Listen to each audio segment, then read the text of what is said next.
everyone, I'm Becky. And I'm Sarah. And we're doing Bickering book reviews. Today we are talking about Ain't Burned All That Bright by Jason Reynolds and Jason Griffin.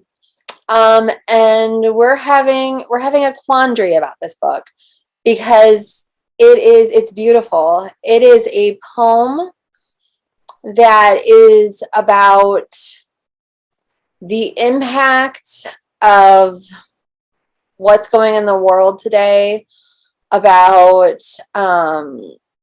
the COVID and masks and race issues and this idea of not being able to breathe and the feelings around what you're witnessing and the feelings that you get when you see how other people are reacting to it. But there's no direct narrative, so we can't really talk about what the story is about. Because there is a story, there are characters, it's right. So fully developed, but explaining what it is very difficult. And I feel like there's so much to it, there's so many layers to it that you could spend a class on it. Right. I've read it twice, and I know that I'm not even scratching the surface of what's going on in this book. And when I read it, I heard it in Jason Reynolds' voice. Yeah. It's beautiful. The art perfectly highlights the words. I want to listen to this as an audio, but in doing that, I feel like I know I would miss out on the visual aspect of it. That's just phenomenal. And I had to read it twice to even see all of the different pieces and parts. At one point, there was one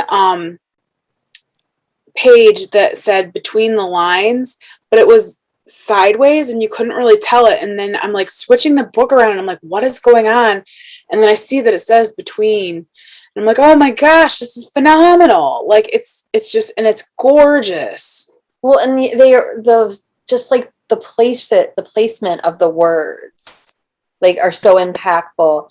And there are a couple pages where they repeat the same message. I loved the in through the nose, out through the mouth. I know, that was gorgeous. That was probably my favorite through the whole book.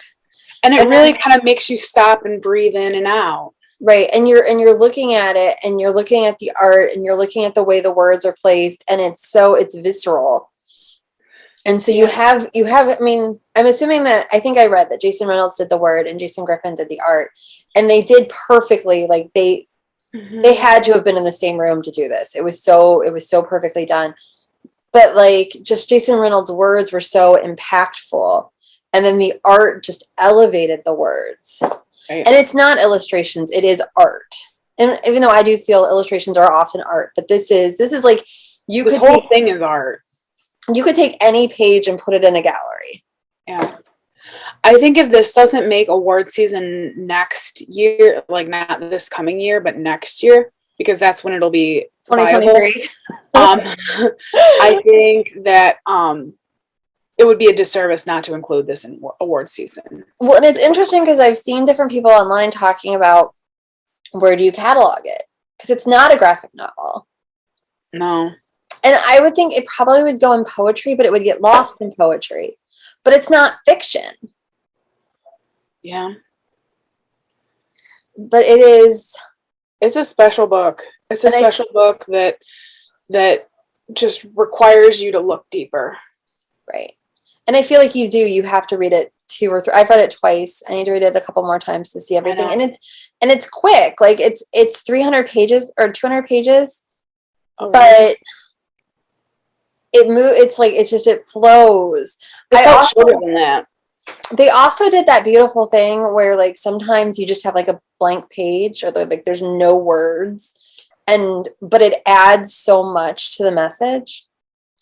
And I feel like there's so much to talk about with this book that we're just not even scratching the surface on what to talk about with this book. It was so phenomenal.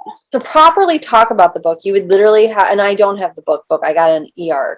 You literally would have to go through every page. Yeah. And I don't know if I said that at the beginning. I got an eARC, I think, through NetGalley. I did from NetGalley. Yes. But you'd have to go page by page. So I think we could just gush over it, or we could just give final ratings. Okay. All So right, our that's rating fine. system starts top with 5 unicorns, go down to 2 unicorns. If we don't like it, it's a horse. I'm giving it a 5 unicorns. I can't, like, even though it was a concise piece of poetry, it built a whole world, and the art elevated the words. Like, they worked hand in hand. It was like a great tandem project that it was phenomenal. Exactly. I'm at 5 as well. It's beautifully done. The words are impactful. The art is just it perfectly complements it. Everything comes together. Every page was beautiful. And I think I just read they only used 300 words, and they didn't need more words. The message was crossed. And so that is where we are. And we'll see you guys around. Bye.